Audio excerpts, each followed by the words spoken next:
Yeah, but yeah, those guys, they were natural leaders.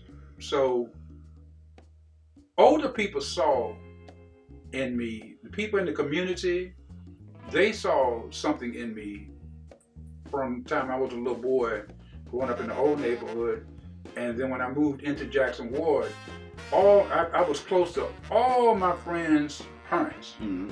I was tight with everybody. It was kind of popular coming up in Jackson Ward, and I was tight with everybody's parents, Mm-hmm. you know, and they saw something.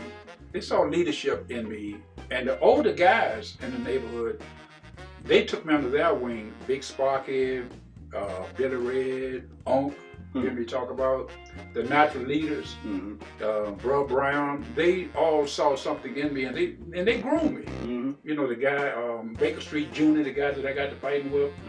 Yeah, they saw something in me, and they groomed me, and they expected something from me.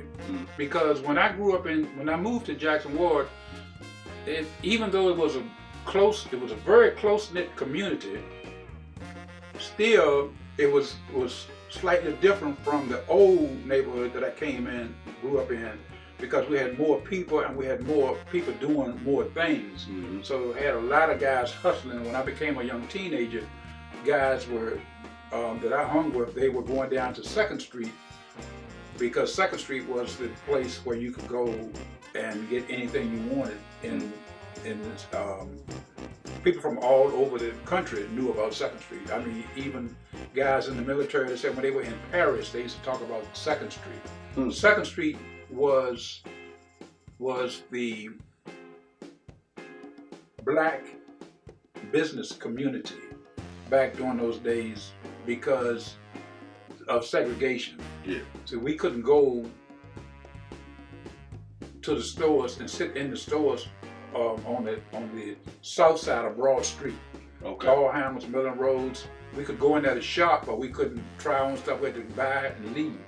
Couldn't go sit down, couldn't go in the dressing rooms, couldn't go in the coffee shops and restaurants that they had, you know, because of segregation. Yeah. So leaders and entrepreneurs, they made 2nd Street the black business district, you know, in the city of Richmond. Yeah. And it became popular. And then you had, you know, it was a historic district. Matter of fact, Jackson Ward was the largest historic community in the United States. When they built the highway, they built the highway right through Jackson Ward. And today Jackson Ward is the 3rd largest, still the 3rd largest. Yeah. And you had Maggie Walker lived on 2nd and Lee. You had Bill Bojangles Robinson, who used to play in all the Shirley Temple movies. The black guy you see dancing with Shirley Temple, well, that's Bill Bojangles Robinson. He lived down on 6th Street. Okay. You know, it would be nothing on the weekend. Then we had the Hippodrome Theater. It would be nothing on the weekends to go, because we stayed in the Hippodrome all day. That was our hangout on Saturdays. Yeah. And on Sundays we would dress up and go up on Broad Street to the Booker T. Okay. But on Saturdays, it would be nothing to see Muhammad Ali walking down 2nd Street, Smokey Robinson and America sitting in the theater, James Brown, all the entertainers that came to Richmond, professional entertainers during that time because of segregation, they stayed at the hotels on 2nd Street. Yeah. Eggleston, and there was another one up on the corner, I can't think of, Clay, 2nd and Clay, I can't think of the name of that one right offhand. But so it would be nothing to see them, like if they were going to perform at the arena or at the Coliseum, what we call, see, our Coliseum, because of segregation, was at First and Clay. First and Clay. In Jackson Ward. Okay. And today it's a big church, right on the corner of First and Clay. Well, that was our Coliseum because of segregation. So everybody except James Brown, everybody that came to perform back during the days, they performed at First and Clay in Jackson Ward. Jackie Wilson, Sam Cooke, the OJs, the Temptations, Smokey Robinson and the Miracles, Shep in the Limelight, Lil Anthony, Patti LaBelle and Gladys Knight and the Pips. Yeah. You know, that's where I could just go name Al Green. Yeah. You know, it goes on and on.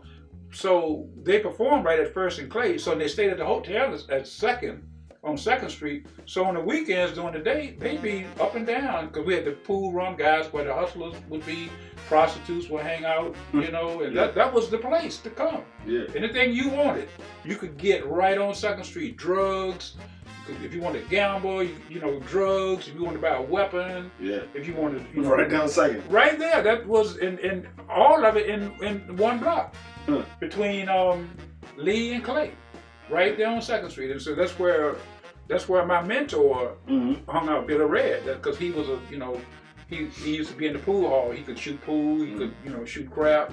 You know, he was a hustler and a gambler. You know, and so that's where, you know, he would be. And so when I started going down there with my buddies, he would send me back into, you know, Gilpin Court. And this was, you were still what, 10, 11? No, I was older. Yeah. Okay. But now I'm a young teenager. Okay. I'm 13, 14, 15, you know. 15, okay, I got you. But the guys, the hustlers, the street fighters, the older guys, they would tell me, no, not you. Not you.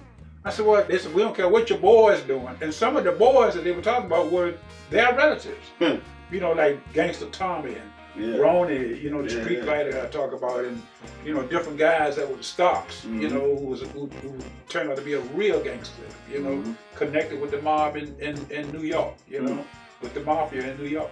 Well, these were my boys that I grew up with and that I ran with. And people would say, why is that little light-skinned guy, Robert Evans, hanging with all of these guys? And people that knew me said, oh, he's with them for a reason. Said, let somebody mess with one of them, you'll see why he's with them. And, you know, and because I had the heart. And they called me the silent godfather. See, because everything that they did, they would come to me with their ideas. And I said, well, man, I think you want to rethink the way you want to do that now. If you're going to do that, you need to do it this way. And don't tell nobody else but who it is that you're going to be associated with, you know. You know, keep it silent, you know, do it this way. But I wouldn't go out with them and do stuff, but they would come to me and say, look, man, I'm going to do it. There were times I've talked Gangster Tommy and different guys from putting a hit on people. You know, I said, man, give me that gun, man. You know, you don't need to do that. You know, let's do it this way, you know. And so they called me in later years before they passed away, because they all passed away. They would tell my wife, say, you know what, he was known as the silent godfather, you know. And I remember all the time. Oh yeah, I remember all the time. And he had an air about him that you know not to mess with. He was a little guy, but you do not to mess with him. And that's how they were, you know. And you know, and then I ran with one of my best friends, Ronnie, a street fighter, you know. And so he and I, you know, I would handle things in Jackson Ward. Because see, at one time, the older guys, they started moving out of Jackson Ward. You know, they were getting married or they were dating, you know, so they would go to other parts of the city. But they became leaders in other parts of the city. So that diluted the strength that we had in Jackson Ward, because everybody was growing up and older and doing other things, you know, and all of them. So that left me and a few others still in Jackson Ward to handle the reputation of Jackson Ward, you know. And so we did it, you know, we did it. We looked out for our ladies, and guys, you know, wouldn't, if they wanted to talk to one of our ladies, they wouldn't disrespect them, because they said, man, those girls from Jackson Ward, you know. And, so you don't want. And there were times that we went to other parts of the city to defend our women when somebody had disrespected them.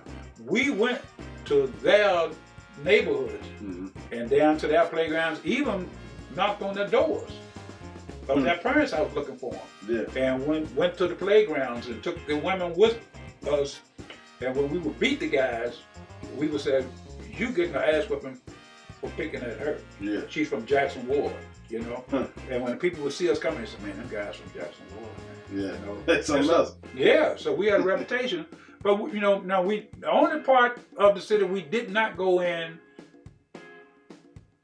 with that was Newtown. Because Newtown had the same reputation that we had. You didn't go in Newtown and Fulton. And Fulton. Yeah, you didn't go down Fulton messing with nobody. Yeah. You know, but you didn't, was the same thing applied because you didn't come in Jackson Ward messing with nobody. So we had a reputation to, you know, to uphold. And, you know, me and my boys, when our generation were the top tiers, we did, you know, we carried. You know, you know.